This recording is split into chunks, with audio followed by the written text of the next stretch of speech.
picture this. You're sitting on your couch and a commercial comes on for a brand new top-of-the-line electric vehicle. Oh, yeah. We all know the exact kind of ad you're talking about. Right. The car is just gliding silently along this winding mountain road. You've got these lush, vibrant green forests on either side, pristine blue skies above. It's very cinematic. Exactly. And the underlying message, like, the promise being sold to you isn't just about fuel efficiency or luxury. It's a moral promise. Mm-hmm. It's the idea that by simply purchasing this shiny new sedan, you are, personally saving the polar ice caps.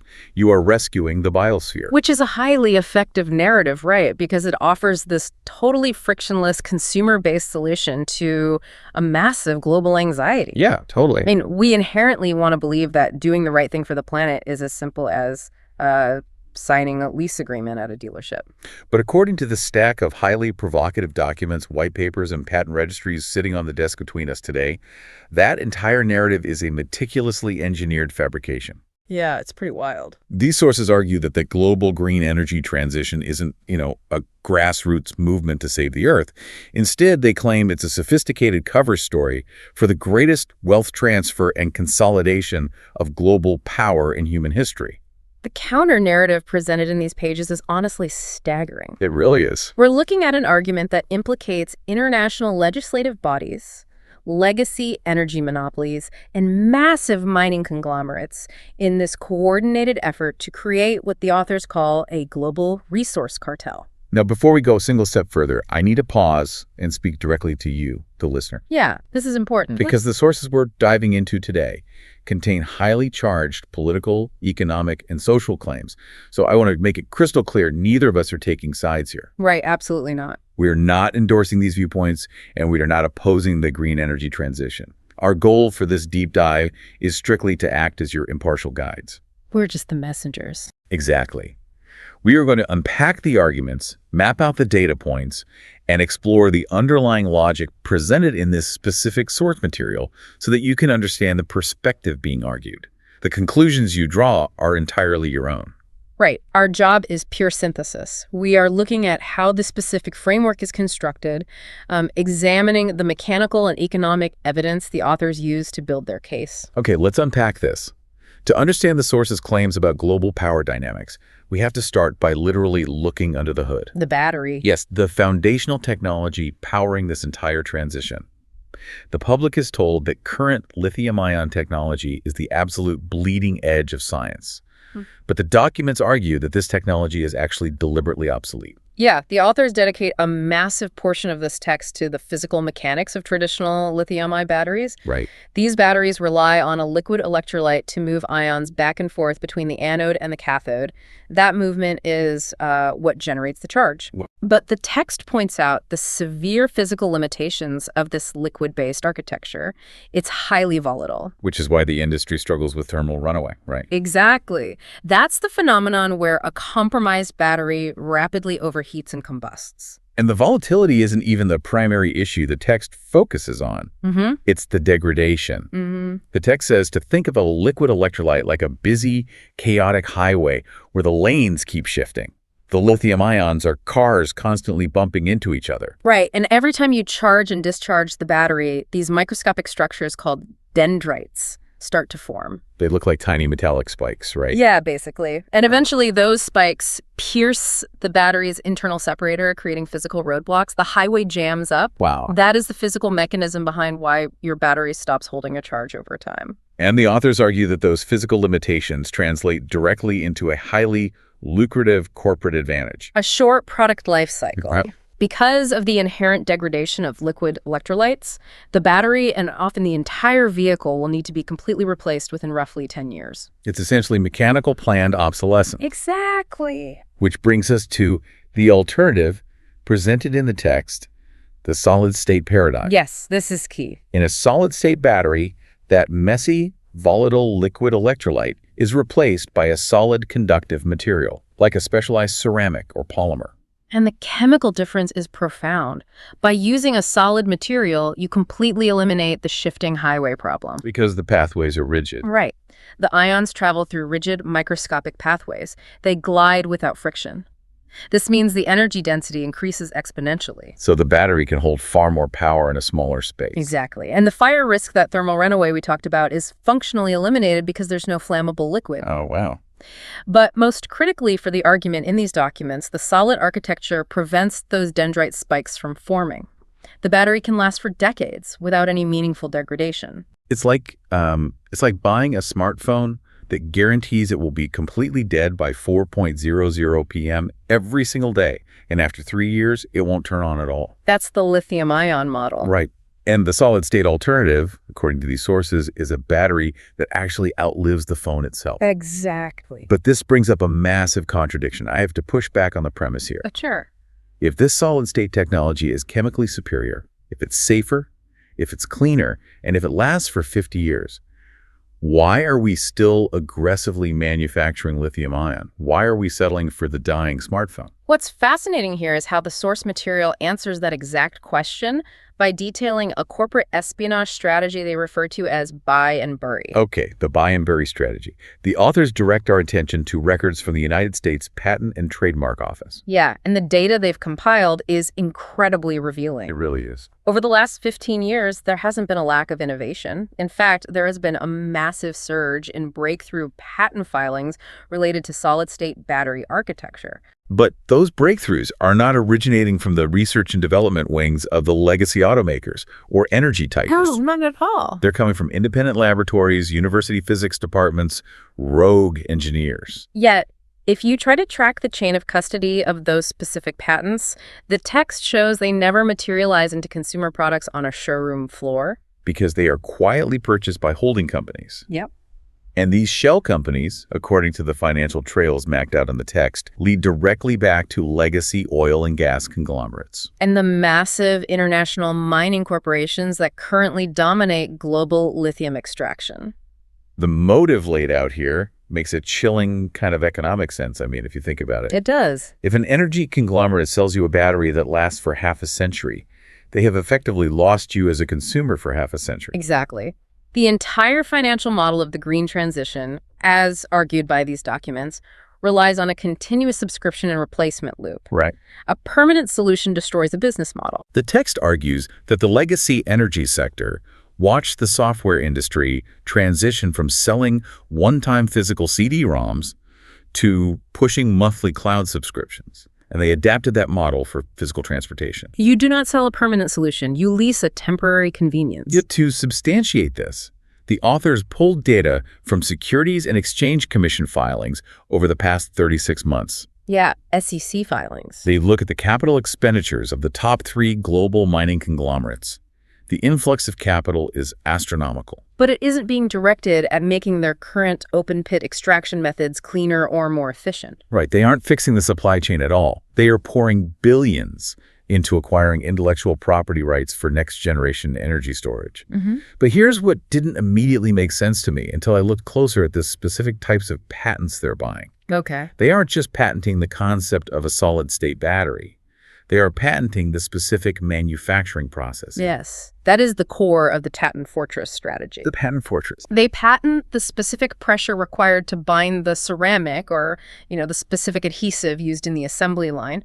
They create a dense web of process patents. Oh, I see.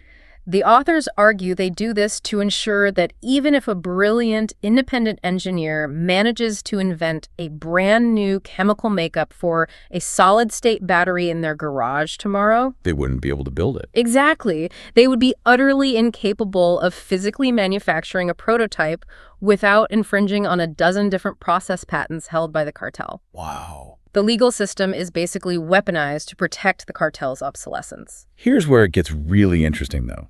Because if the superior technology is deliberately locked away in a legal vault, we have to look at the actual real-world cost of sustaining this inferior, mandated lithium-ion technology. Yeah, the real-world impact. We are repeatedly told this transition is a moral imperative to save the planet, but the sources paint a grim reality of the supply chain required to maintain liquid electrolyte batteries. The environmental and human toll detailed in the text is severe, specifically because lithium-ion batteries require a constant, massive influx of rare earth minerals to replace the ones that degrade. Right. The documents focus heavily on two geographic regions. First, the Lithium Triangle in South America, spanning Argentina, Bolivia, and Chile. And extracting lithium isn't like mining coal. The text details the mechanics of brine extraction. Yeah, it's totally different. These companies pump millions of gallons of ancient subterranean salt water to the surface and pump it into massive evaporation pools in the desert. They just leave it to sit in the sun for 12 to 18 months until the water evaporates, leaving the lithium salts behind. But the mechanical reality of this process is that it drastically lowers the entire regional water table. Right. The sources claim this localized artificial drought is devastating regional agriculture and completely destroying the centuries-old livelihoods of indigenous communities in those areas. And the devastation isn't just environmental. The text pivots to the Democratic Republic of the Congo. Right, which supplies an overwhelming percentage of the world's cobalt. Yes, the absolute critical stabilizing element for current liquid battery tech. The sources highlight the well-documented severe human rights abuses, specifically the heavy reliance on artisanal mining operations that utilize child labor. The authors point out a staggering level of corporate hypocrisy here, too. Oh, absolutely. The major tech and auto corporations issue these glossy environmental, social, and governance or ESG reports. They publicly vow they are committed to ethical sourcing. But the sources assert that the reality of the supply chain remains entirely unchanged. How so? Because the artisanal ethically compromised cobalt is mixed directly in with the industrial cobalt at local processing centers. So it basically becomes impossible to trace. Exactly. The argument is that extracting these materials as cheaply and ruthlessly as possible is the only mathematical way these highly inefficient liquid electrolyte batteries remain profitable for the cartel. Right. If they actually sourced it ethically, the cost of the vehicle would skyrocket, totally out of reach of the average consumer. Furthermore, the documents claim that prominent global environmental advocacy groups largely remain silent on this localized ecological destruction and human suffering. Yeah, the text posits that these organizations have made a calculated decision to protect the broader narrative of the global green transition. Right. They basically view the localized devastation in South America and Africa as an acceptable, necessary sacrifice for the greater goal of lowering global carbon emissions.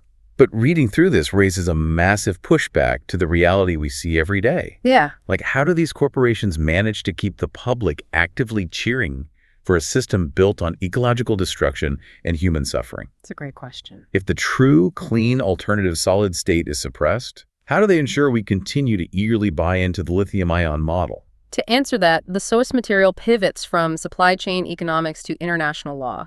It explores the legislative mechanisms that force public adoption. The authors argue that public demand is actually secondary. The transition is being driven by top-down mandates. The legislative trap. Exactly. We're looking at aggressive policy frameworks being drafted by organizations like the World Economic Forum and adopted by the United Nations and sovereign governments across the globe. Right. We're talking about sweeping policies like the total ban on the sale of new internal combustion engine vehicles by the year 2035. And we see politicians taking victory laps for these policies constantly. Sure do.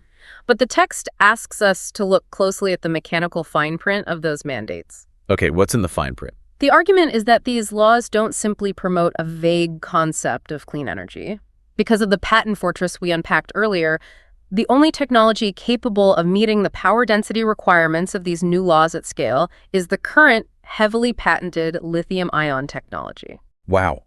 So by legally forcing the entire global population to adopt electric vehicles on a strict, immovable timeline, long before solid-state technology is allowed to mature and reach the market, these governments are artificially guaranteeing astronomical mandated demand for lithium and cobalt. Precisely. They aren't just legislating a green transition. According to the sources, they are legislating a guaranteed global monopoly for the resource cartel. Which sets the stage for the next phase of this operation, according to the document. Right. Resource nationalism. The sources warn that the nations within the Lithium Triangle are fully aware of their new leverage.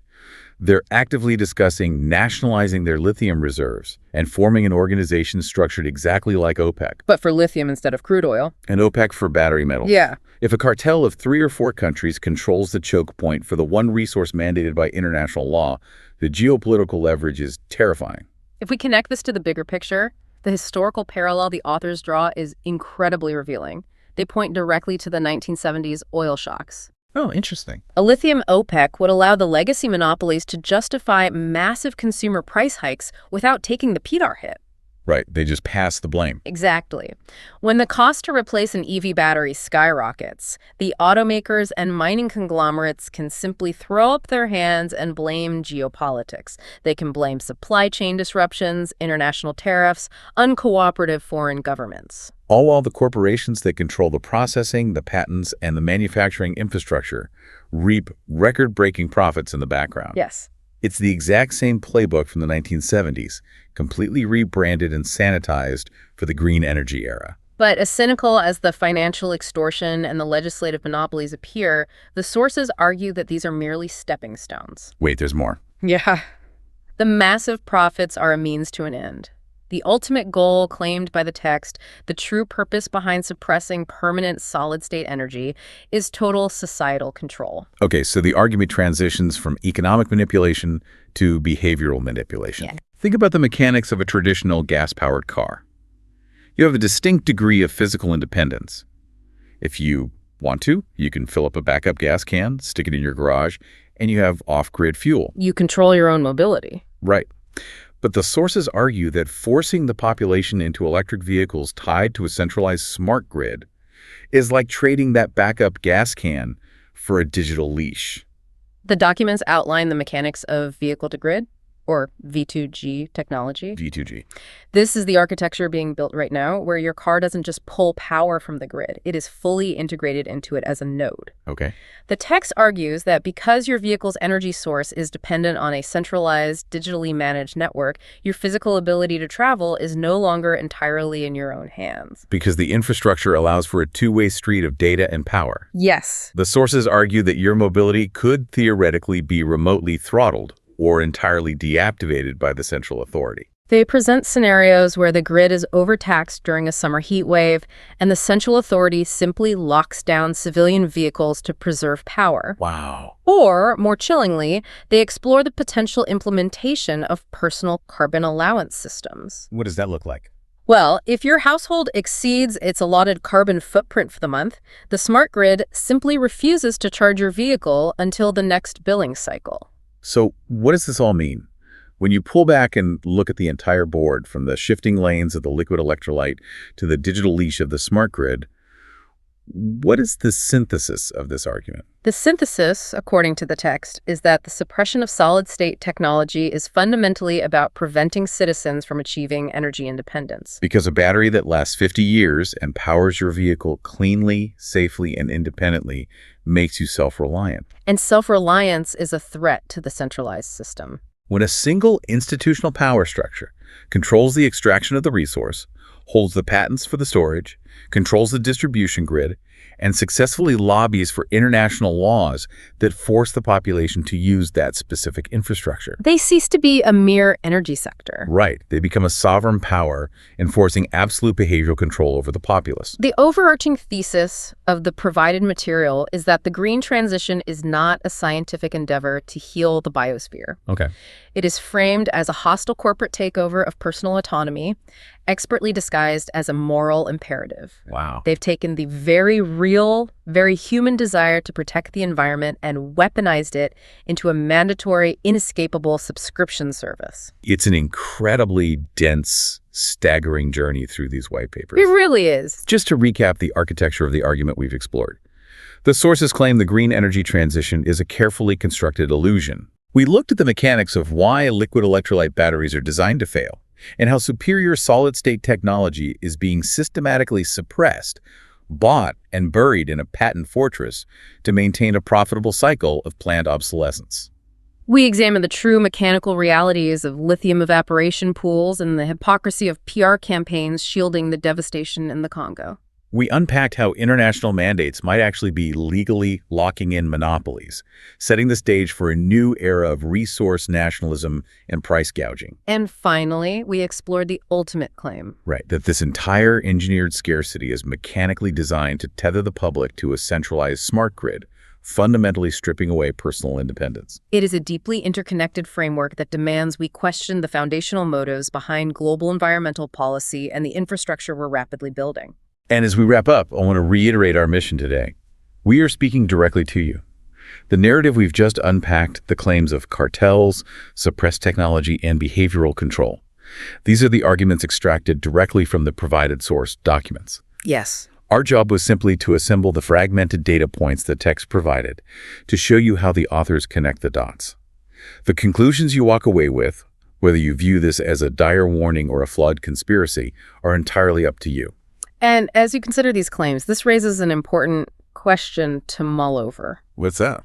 Well, the text heavily focuses on the centralization of vehicle energy storage, dictating the limits of personal mobility. Right. But if we follow the exact same mechanical logic, what happens when this smart grid framework is fully applied to the interior of our own homes? Oh, wow. If the infrastructure possesses the capability to remotely deactivate a car to manage grid load or enforce compliance, what physical barrier prevents that same system from regulating our home heating, our cooling, or even the energy supplied to our food storage? That is terrifying. Are we, in the pursuit of convenience and efficiency, unwittingly building the infrastructure for our own remote deactivation? A profound thought to leave on. Thank you for joining us on this deep dive. Keep asking the hard questions, keep looking past the surface, and remember, the next time you see that commercial with the pristine forests and the whisper-quiet luxury sedan promising to save the world, you might just find yourself wondering what exactly is being hidden under the hood. Keep learning, and we'll catch you next time.